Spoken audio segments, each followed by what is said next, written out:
Buenos días, alumnos, bienvenidos al segundo teórico del día de hoy, que es regulación de la glucemia. Como sabemos, es fundamental que la glucemia se mantenga dentro de ciertos límites, porque algunos tejidos, en particular el sistema nervioso central, lo emplean normalmente la glucosa como principal fuente de energía. Es por esto que la disminución aguda de la glucemia puede alterar gravemente el funcionamiento, y entonces nuestro organismo pone en marcha una serie de respuestas compensatorias, donde veremos que hay componentes tanto nerviosos como endocrinos controlando este parámetro. Además, la glucemia, que se mantiene crónicamente elevada, está vinculada con un montón de complicaciones y más adelante vamos a describir una serie de trastornos que están bajo el nombre de diabetes, que vamos a estar indagando cuáles son estas complicaciones debido a un mantenimiento crónico de la glucemia alta. Entonces, sabemos que normalmente la concentración plasmática en glucosa, que es a lo que le llamamos glucemia, en ayunas se mantiene entre 70 y 100 miligramos por decilitro de plasma. Es importante tener en cuenta que depende de la bibliografía que ustedes busquen o utilicen, puede moverse entre 70 y 90 o 70 y 110, pero está ampliamente aceptado que entre 70 y 100 miligramos por decilitro es una glucemia normal en ayunas. Se considera que existe hiperglucemia cuando la glucosa plasmática en ayunas supera los 120 miligramos por decilitro de plasma. La principal causa de la hiperglucemia es diabetes mellitus, pero también puede estar causada por tumores que secretan glucagón, exceso de glucocorticoides tanto endógenos como exógenos y el exceso de somatotropina. Mientras que la hipoglucemia se define como la concentración en glucosa plasmática inferior a 45 miligramos de glucosa por decilitro de plasma. Puede ser causada por consumo excesivo de alcohol, de insuficiencia hepática crónica, insuficiencia adrenal, como la enfermedad de Addison, deficiencia de somatotropina y en pacientes diabéticos por una sobredosificación de insulina o por algunos medicamentos antidiabéticos orales.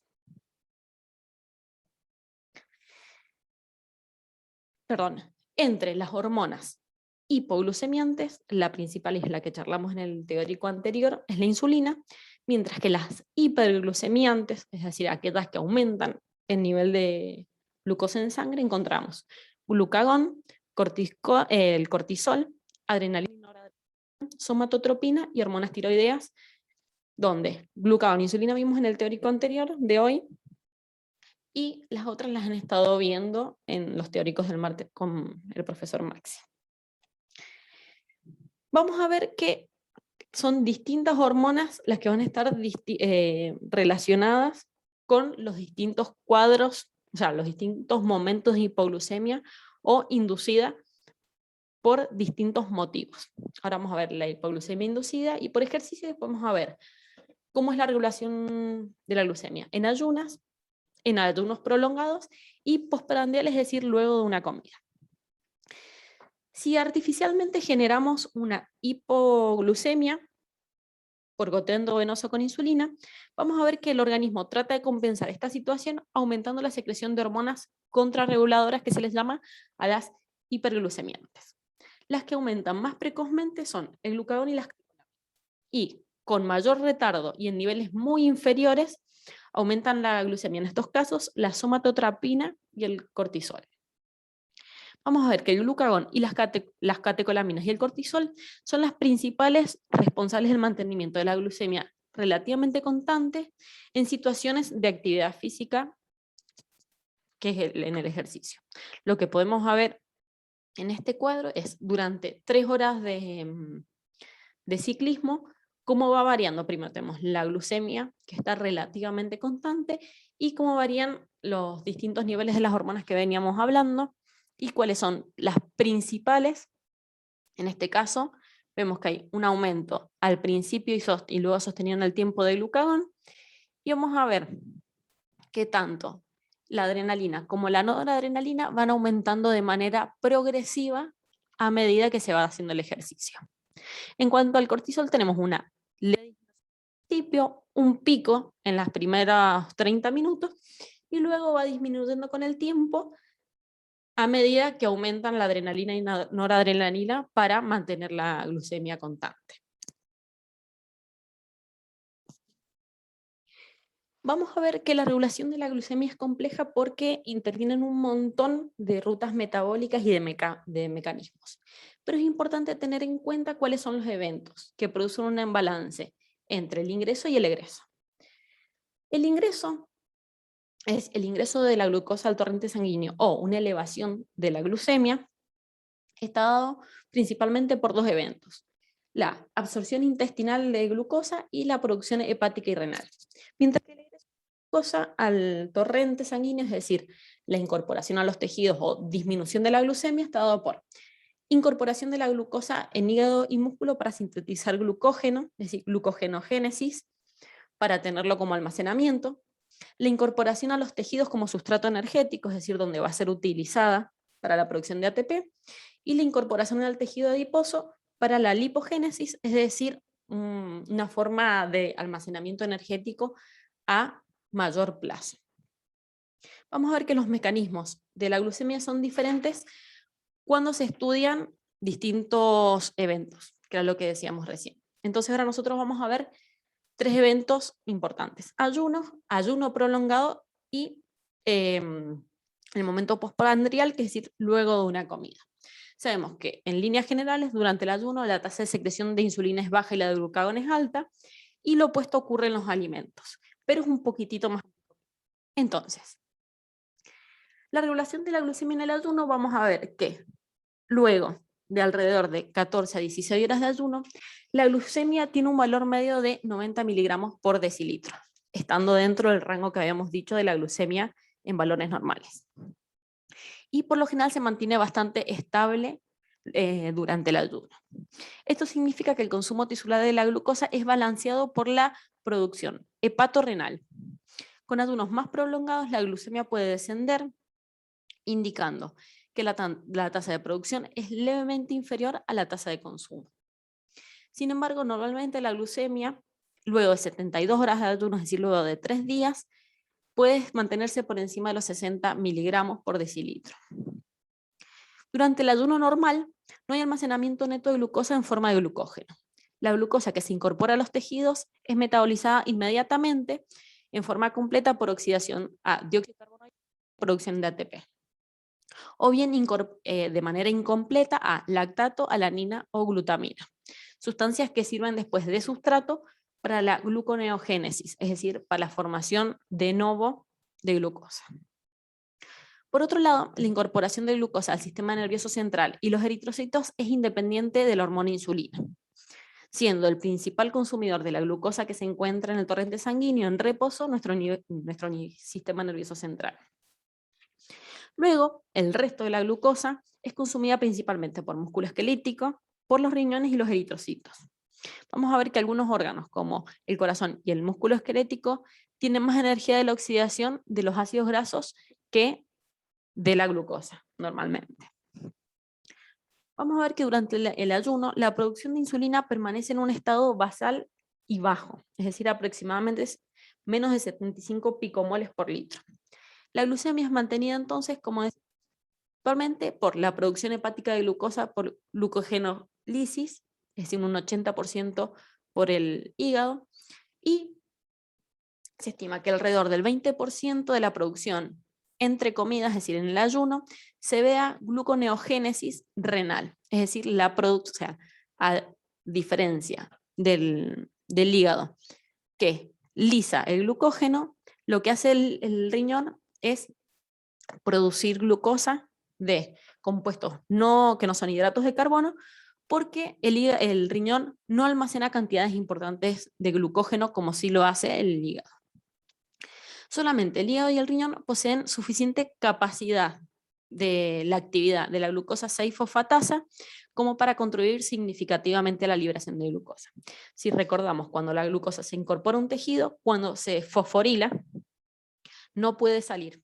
Entonces, que la actividad de esta enzima, hígado y riñón, es lo que permite que la glucosa fosfatada se desfosforile y pueda salir así al torrente sanguíneo nuevamente.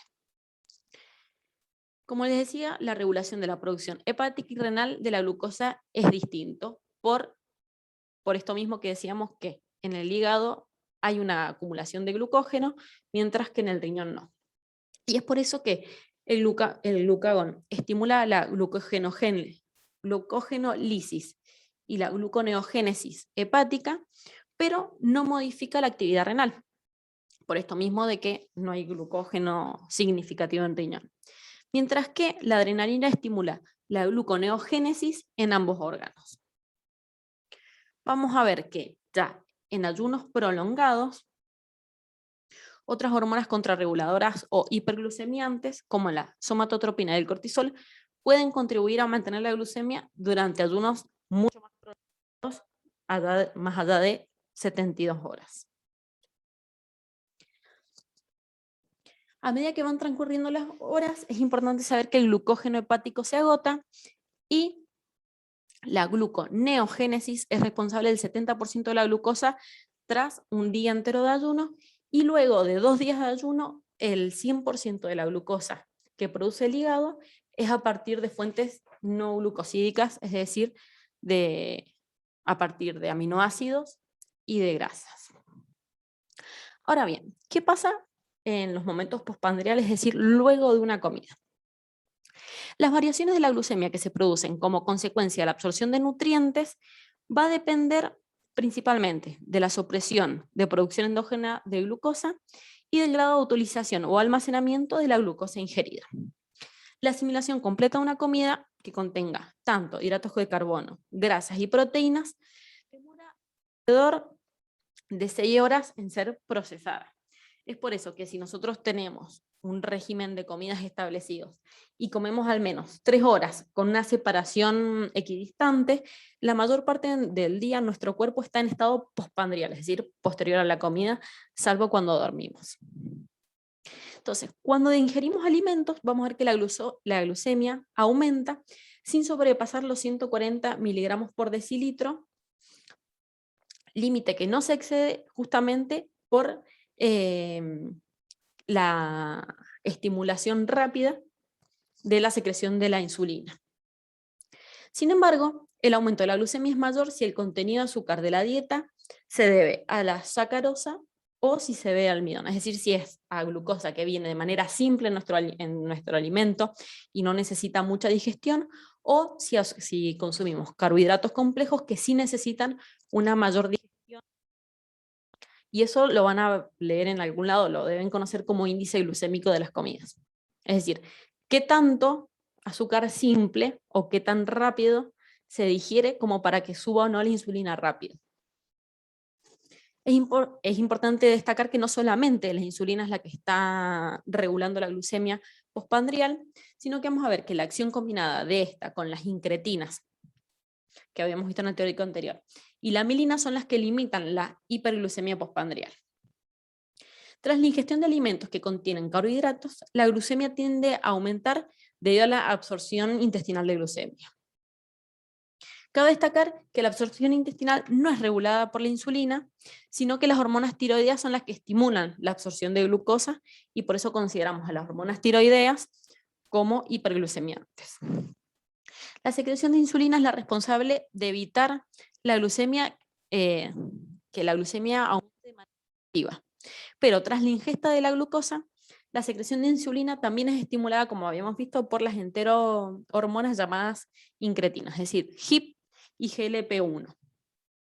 Y que posteriormente al ingreso del alimento se van a estar secretando y teniendo distintos efectos. El GLP-1 tiene 2 efectos. Tiene uno directamente sobre las células beta, como habíamos hablado anteriormente, pero también tiene un efecto indirecto, ya que hay receptores de GLP-1 en el sistema nervioso central, que cuando esta enterohormona se une a sus receptores en el sistema nervioso central, lo que hacen es aumentar la descarga vagal sobre el páncreas.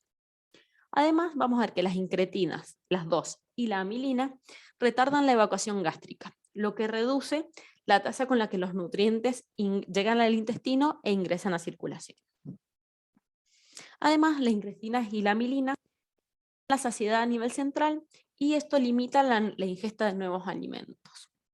Por eso es que se habla normalmente de que si uno come más despacio, se llena más rápido, por así decirlo, porque si uno consume muy rápido los alimentos, no da tiempo a sentir saciedad porque se libera más tardíamente lo que uno come, las incretinas y la milina.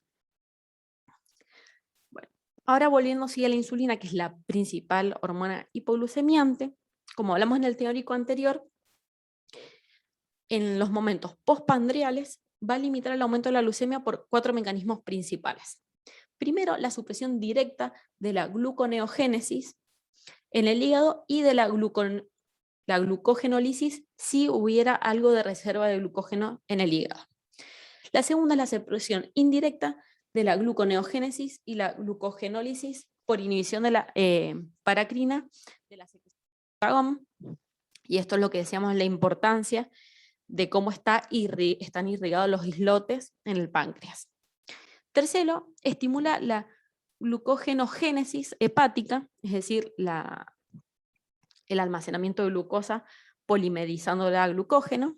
Y por último, la incorporación de glucosa en músculo esquelético y en menor medida en tejido adiposo y otros tejidos. Además, la insulina estimula la síntesis de triacilgliceroles en el tejido adiposo y la síntesis de proteína del músculo. Por eso habíamos dicho en su momento que es una proteína, es una hormona que tiene acción anabólica, porque vamos a polimerizar, por así decirlo, los nutrientes que entran, tanto glucosa como ácidos grasos y aminoácidos, para formar respectivamente glucógeno, triacilgliceroles y proteínas que van a estar almacenadas en nuestro organismo. Importante saber que la sección de la insulina, como habíamos dicho en el teórico anterior, ocurre en dos fases. Una rápida y breve al comienzo, y luego una más lenta y de mayor duración, mientras dure el estímulo de la hiperglucemia o de la glucemia alta, no necesariamente sea una hiperglucemia como sucede en los diabéticos. Acá una cosa muy importante, nosotros habíamos hablado en el teórico anterior, y es lo que aparece en la mayoría de la bibliografía, que la etapa breve es de unos 10 minutos y la otra alcanza las horas. Si ustedes se fijan en el apunte del doctor Saraví, que es la bibliografía recomendada para este teórico, habla que la etapa breve es de 60 minutos y la otra puede ser de hasta 4 horas. Lo que está aceptado es que la breve es de pocos minutos, no llega a la hora, y la otra sí puede llegar hasta 4 horas. Pero bueno, eso es lo que ustedes tienen que fijarse, que se observa en la mayoría de la bibliografía. Ahora bien, volviendo a este tema, al tiempo que aumentamos la secreción de insulina, como decíamos recién, vamos a estar reduciendo la secreción de las hormonas hiperglucemiantes, como el glucagón y las otras que habíamos hablado al principio. El resultado logramos una supresión casi completa de la producción hepática de glucosa, al tiempo que la insulina promueve, como habíamos dicho, la incorporación de la glucosa circulante a los tejidos, principalmente el hígado y tejido adiposo. Lo importante de este teórico es que tengan en cuenta no solamente qué hormonas son hiperglucemiantes, cuál es hipoglucemiante, sino en qué momentos del día están más elevadas las concentraciones o estimuladas la secreción de algunas, sino en qué contexto, habíamos dicho. Si la hipoglucemia es inducida por medicamentos o si es por ejercicio, vamos a ver cuáles están involucradas, vimos cómo están involucradas, y ver, que me parece lo más interesante en el caso de la situación de la regulación de la glucemia postprandial, cuáles están estimuladas y cómo entre ellas se inhiben. Pero básicamente esto es lo que tienen que ver y relacionar con los teóricos que vieron en el martes, con el que vimos más temprano hoy. Y por último vamos a terminar charlando del ejemplo por excelencia de enfermedades relacionadas con la regulación de la Entonces, bajo el nombre de diabetes mellitus vamos a encontrar trastornos cuya manifestación común es la hiperglucemia crónica, y eso es lo importante, crónica, debido a distintas causas. Puede ser insuficiencia de la secreción de la insulina, resistencia de los tejidos a la insulina, o inclusive pueden ser una combinación de ambas anomalías. Lo que vamos a ver, y cuál es el problema de la hiperglucemia, que acá el exceso de glucosa se comporta como un tóxico, de modo que la hiperglucemia crónica causa complicaciones comunes, particularmente vasculares y renales, que se relacionan principalmente con la intensidad y la duración de la hiperglucemia. Entonces es por eso cuando vemos que hay personas diabéticos tipo 2 que son diagnosticados ya de muy grandes, se ve las consecuencias, o inclusive que son diagnosticados de manera precoz, pero no se cuidan, como esta las complicaciones que van surgiendo. Vamos a ver que dentro de las diabetes hay clasificaciones de acuerdo a el motivo de la hiperglucemia. Entonces tenemos diabetes tipo 1, que antes se llamaba infanto-juvenil porque frecuentemente se detectaba en esta franja etaria. La hiperglucemia se debe a una producción de insulina endógena que es casi nula debido a la destrucción de las células beta pancreáticas por mecanismos autoinmunes. Antiguamente se les llamaba también insulino dependiente, por eso relacionamos diabetes tipo 1 con las insulino dependientes. Pues es necesario la incorporación de insulina exógena para mantener la glucemia y prevenir la cetoacidosis diabética, que es la principal complicación de la diabetes tipo 1 que puede llegar a ser mortal. Por otro lado, la diabetes tipo 2, antes llamada no insulino dependiente y que por lo general diagnostica en adultos, vamos a ver que la hiperglucemia, aunque haya suficiente insulina endógena, no vamos, el problema es que hay una resistencia periférica de los órganos a la insulina. ¿Esto qué quiere decir?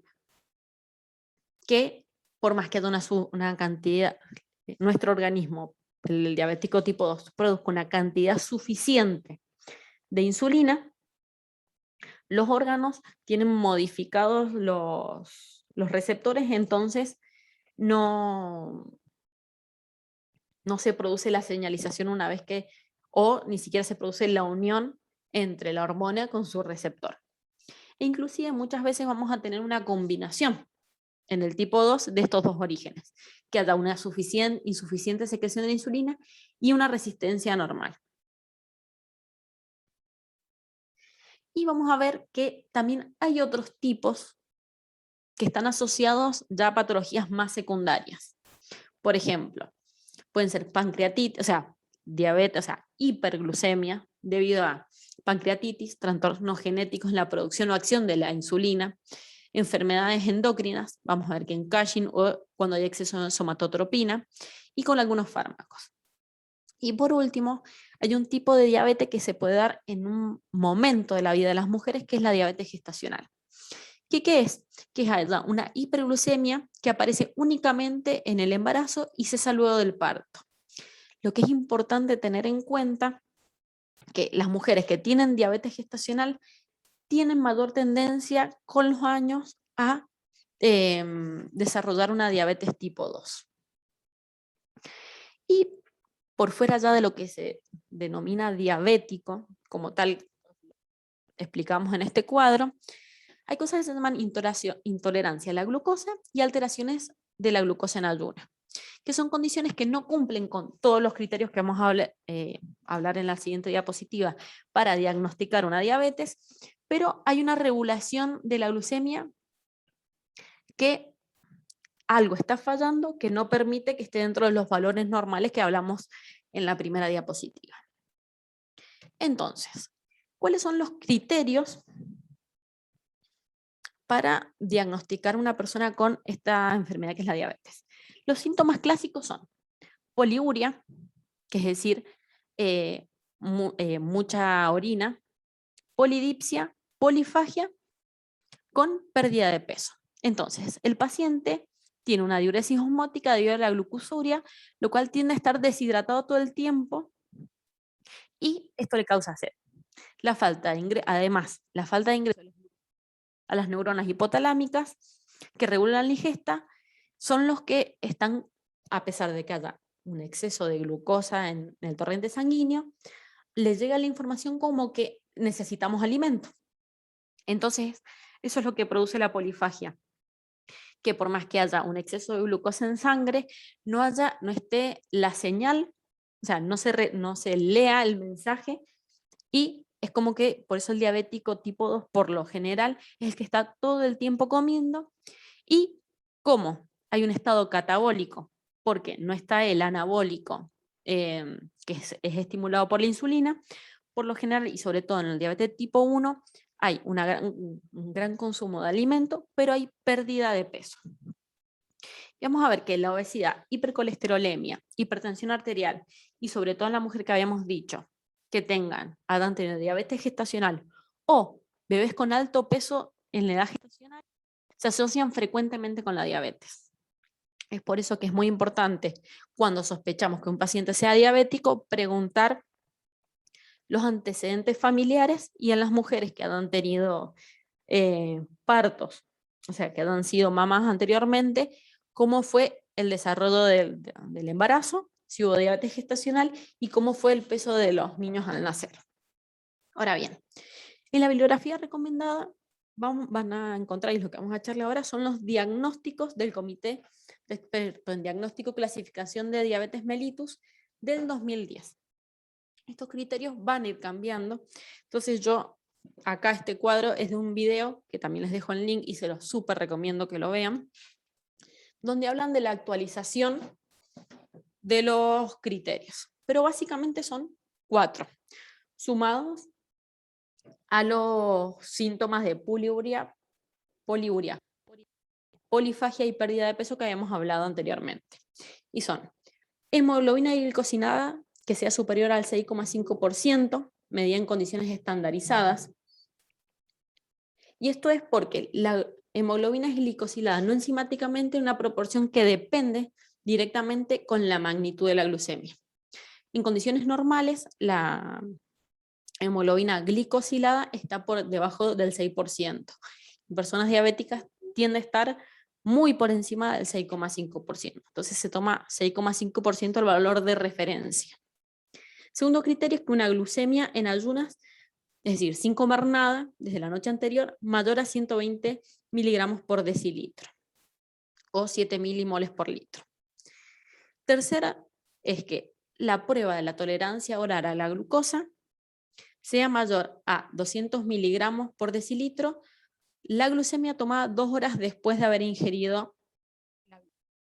¿Cómo se lleva a cabo esta prueba de tolerancia? Hacemos que un paciente en ayunas tome 75 gramos de dextrosa y se le toma se le pide que no haga ejercicio, que se quede sentado, y a las 2 horas se le toma nuevamente la glucemia. Si esa glucemia está por encima de los 200 miligramos por decilitro, se considera de valor diagnóstico para confirmar el diagnóstico de diabetes. Igual es importante, y van a ver en el video que les dejé adjunto, que muchas de estas pruebas también son dependientes de si la persona está con otra medicación, ya habíamos visto si puede ser con corticoides, o si no mucho, pueden darles mal estas pruebas. Por eso, más allá de que tengan valor diagnóstico, se recomienda repetirlo con varios días de diferencia para tener un diagnóstico acertado. Y por último, la glucemia al azar que sean 200 miligramos por decilitro. Es decir, más allá de los síntomas clásicos, ver que haya crisis hiperglucémicas con una glucemia casual, es decir, no en ayunas, en cualquier momento del día que esté por encima de los 200 miligramos por decilitro. Y esto es importante para estas 4 pruebas, estos 4 criterios, más los síntomas que habíamos hablado antes, para confirmar el diagnóstico de diabetes. General, no podemos decir si tipo 1 o tipo 2, pero para confirmarlo.